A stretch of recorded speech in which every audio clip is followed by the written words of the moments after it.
কিন্তু আমরা ভাই বোন, আমরা বাবা মা, আমরা কেউ কারো শত্রু না। কাউকে তার মতের জন্য শত্রু মনে করব না, কাউকে ধর্মের কারণে শত্রু মনে করব না, কাউকে লিঙ্গের কারণে শত্রু মনে করব না। আমরা সবাই সমান, কেউ কারো উপরে, কেউ কারো নিচে না। এই ধারণা আমরা জাতীয় জীবনের সর্বক্ষেত্রে প্রতিষ্ঠিত করতে চাই। একটা বিশেষ ব্যাপারে আমরা আপনাদের সহযোগিতা চাচ্ছি। আমাদের দায়িত্ব গ্রহণের পর থেকে প্রতিদিন সচিবালয়ে, আমার অফিসের আশেপাশে, শহরের বিভিন্ন স্থানে সমাবেশ করা হচ্ছে। গত 16 বছরের অনেক দুঃখ কষ্ট আপনাদের জমা আছে, সেটা আমরা বুঝি। আমাদের যদি কাজ করতে না দেন, তাহলে এই দুঃখ ঘোচানোর সকল পথ বন্ধ হয়ে যাবে। আপনাদের কাছে একান্ত অনুরোধ, আমাদের কাজ করতে দেন। আপনাদের যা চাওয়া তা লিখিতভাবে আমাদেরকে দিয়ে যান। আমরা আপনাদের বিপক্ষ দল নয়। আইনসঙ্গতভাবে যা কিছু করার আছে আমরা অবশ্যই তা করব, কিন্তু আমাদেরকে ঘেরাও করে এই গুরুত্বপূর্ণ দিনগুলোতে আমাদের কাজে বাধা দেবেন না। সবাই মিলে তাদের বোঝান, তারা যেন এই সময়ে তাদের অভিযোগের প্রতি দৃষ্টি আকর্ষণের জন্য আমাদের দৈনন্দিন গুরুত্বপূর্ণ কাজে বাধা না দেন। একটা বিষয়ে সবাই জানতে আগ্রহী, কখন আমাদের সরকার বিদায় নেবে। এটার জবাব আপনাদের হাতে।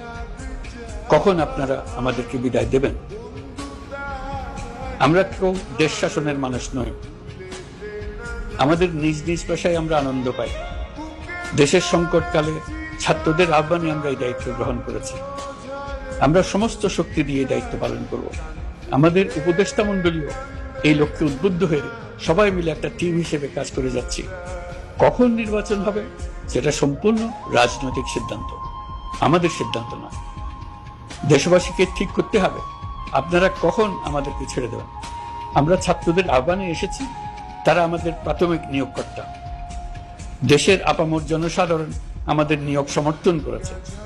আমরা ক্রমাগতভাবে সবাইকে বিষয়টি স্মরণ করিয়ে যাব, যাতে হঠাৎ করে এই প্রশ্ন উত্থাপিত না হয় আমরা কখন যাব। তারা যখনই বলবে আমরা চলে যাব। আমরা সংস্কারের অংশ হিসেবে নির্বাচন কমিশনকেও সংস্কার করব। কমিশনকে যে কোনো সময় আদর্শ নির্বাচনের জন্য প্রস্তুত রাখব। আমরা বিভিন্ন সংস্কারের কাজ শুরু করেছি। দেশবাসীকে অনুরোধ করব, একটা আলোচনা শুরু করব। আমরা সর্বনিম্ন কি কি কাজ সম্পূর্ণ করে যাব, কি কি কাজ মোটামুটি করে গেলে হবে। এই আলোচনার মাধ্যমে আমরা একটা দিক নির্দেশনা পেতে পারি। তবে চূড়ান্ত সিদ্ধান্ত রাজনৈতিক সিদ্ধান্ত, সেটা রাজনৈতিক আলোচনা থেকেই আসবে। এই দিক নির্দেশনা না পেলে আমরা দাতা সরকার এবং আন্তর্জাতিক অর্থনৈতিক প্রতিষ্ঠানসমূহের সঙ্গে আলোচনায় দৃঢ়তার সঙ্গে অগ্রসর হতে পারছি। আমি নিশ্চয়তা দিচ্ছি, আমরা আমাদের পক্ষ থেকে মেয়াদ বৃদ্ধির কোনো প্রশ্ন তুলব না। আমরা আপনাদের সকলের দোয়া চাই।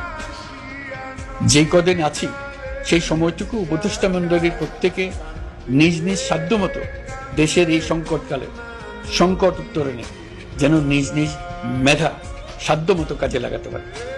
নতুন বাংলাদেশ গড়ার যে সুযোগ ছাত্র জনতার রক্তের বিনিময়ে আমরা অর্জন করলাম, আমরা আমাদের মতানৈক্যের কারণে সেটা যেন হাতছাড়া করে না ফেলে, এটা আমরা নিশ্চিত করতে চাই।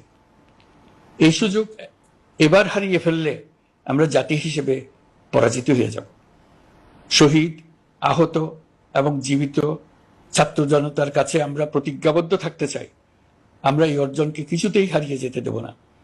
যে সুযোগ তারা আমাদেরকে দিয়েছে, তার মাধ্যমে আমাদের দেশকে পৃথিবীর একটি শ্রদ্ধেয়, সকল দিকে দৃষ্টান্ত স্থাপনকারী দেশে পরিণত করতে আমরা শপথ নিয়েছি।